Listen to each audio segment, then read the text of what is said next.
दोस्तों शारदीय नवरात्रि आने वाली हैं। इस बार माता रानी हाथी पर सवार होकर आएंगी और शारदीय नवरात्रि में कई शुभ संकेत भी मिलेंगे। एक और महत्वपूर्ण बात यह है कि इस साल 9 नहीं बल्कि 10 दिन की होगी नवरात्रि। ज्यादातर साल आपको पता होगा नवरात्रि 9 दिनों की होती हैं, लेकिन इस बार शारदीय नवरात्रि 10 दिनों की होगी। एक दिन अतिरिक्त एक्स्ट्रा होगा, फिर 11वें दिन विजयादशमी रहेगी। तो आइए नवरात्रि की तारीख और तिथि के बारे में जानते हैं और घट स्थापना का शुभ मुहूर्त वगैरह क्या रहेगा ये भी देखेंगे और नवरात्रि पर इस बार क्या अद्भुत शुभ संयोग बन रहे हैं। नवरात्रि में किस दिन माँ के किस स्वरूप की पूजा होगी, चलिए जानते हैं सब कुछ डिटेल विस्तार से। दोस्तों शारदीय नवरात्रि शुरू होने ही वाली है। कलश स्थापना के लिए इस बार कितना समय मिलेगा, सबसे पहले तो देख लीजिए आप। हिंदी तिथि के हिसाब से अश्विन मास के शुक्ल पक्ष की प्रतिपदा तिथि यानी एकम की तिथि जो होती है उस दिन से शारदीय नवरात्रि शुरू होती है, राइट। और फिर 9वीं तिथि पर जाकर नवरात्रा समाप्त होती है और इसके अगले दिन 10वीं तिथि पर दशहरा या विजयादशमी का पर्व मनाया जाता है। तो इस साल जो अश्विन महीने के शुक्ल पक्ष की प्रतिपदा तिथि शुरू होगी ना, वो 22 सितंबर की रात 1:23 से आरंभ होगी और 23 सितंबर को देर रात 2:55 पर समाप्त होगी। तो ऐसे में उदया तिथि के हिसाब से देखा जाए तो नवरात्रि की प्रतिपदा तिथि 22 सितंबर को ही मानी जाएगी और इसी दिन से शारदीय नवरात्रि की शुरुआत भी होगी 22 तारीख से ही, और कलश स्थापना भी की जाएगी। वहीं 31 अक्टूबर को महाअष्टमी और 1 अक्टूबर को फिर महानवमी मनाई जाएगी और दशहरे का पर्व रहेगा 2 अक्टूबर को। यही वजह कि इस बार नवरात्रि 9 नहीं बल्कि 10 दिनों की हो रही है। वैसे नवरात्रि के 9 ही अलग अलग तिथियों पर माँ दुर्गा के 9 अलग अलग रूपों की पूजा की जाती है और पहले दिन घट स्थापना की जाती है। इस बार शारदीय नवरात्रि पर कलश स्थापना या घट स्थापना के लिए 2 अति शुभ मुहूर्त बन रहे हैं। पहला तो प्रतिपदा तिथि पर यानी एकम तिथि के दिन 22 सितंबर को सुबह 6:09 से लेकर सुबह 8:06 तक रहेगा,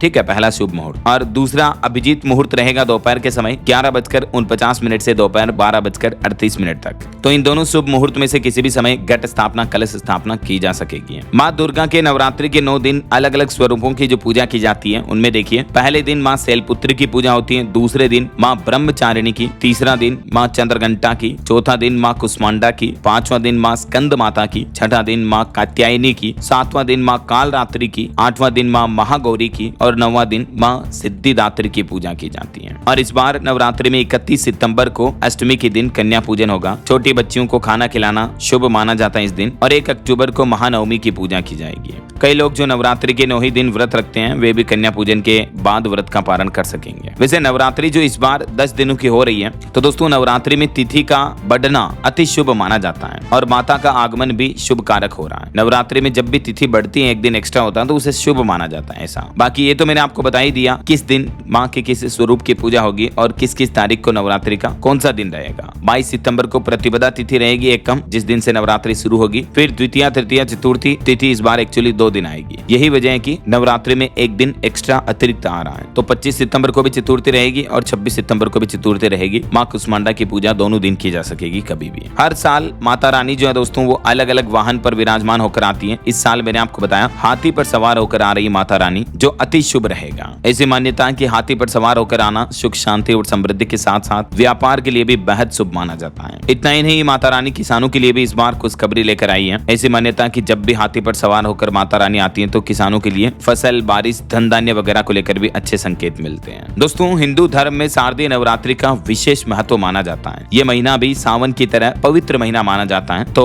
ऐसे में अगर आप कोई कार्य सिद्ध करना चाहते हैं या कोई नए कार्य की शुरुआत करना चाहते हैं तो आप शारदीय नवरात्रि के दौरान माता रानी की विधिवत पूजा करके अपने नव कार्य का आरंभ कर सकते हैं। ये अति शुभ रहेगा। तो उम्मीद है नवरात्रि को लेकर ये महत्वपूर्ण जानकारी आपको जरूर जानने मिली होगी। अगले वीडियो में मैं आपको बताऊंगा दोस्तों नवरात्रि के 9 ही दिनों तक आपको किन किन बातों का ध्यान रखना है, क्या ऐसे काम है जो भूल कर भी नहीं करने हैं। तो बिल्कुल जुड़े रहेगा आप मेरे साथ। इस चैनल DLS न्यूज को सब्सक्राइब करके बेल आइकन जरूर दबा देना और इस वीडियो पर एक लाइक और शेयर भी कर देना ताकि आपको रोजाना की ताजा खबरें, महत्वपूर्ण मुख्य समाचार, काम के न्यूज अपडेट सबसे पहले आपके मोबाइल पर मिलते रहेंगे। और इस वीडियो के नीचे कमेंट बॉक्स में जय माता दी जरूर लिख दीजिएगा। धन्यवाद दोस्तों।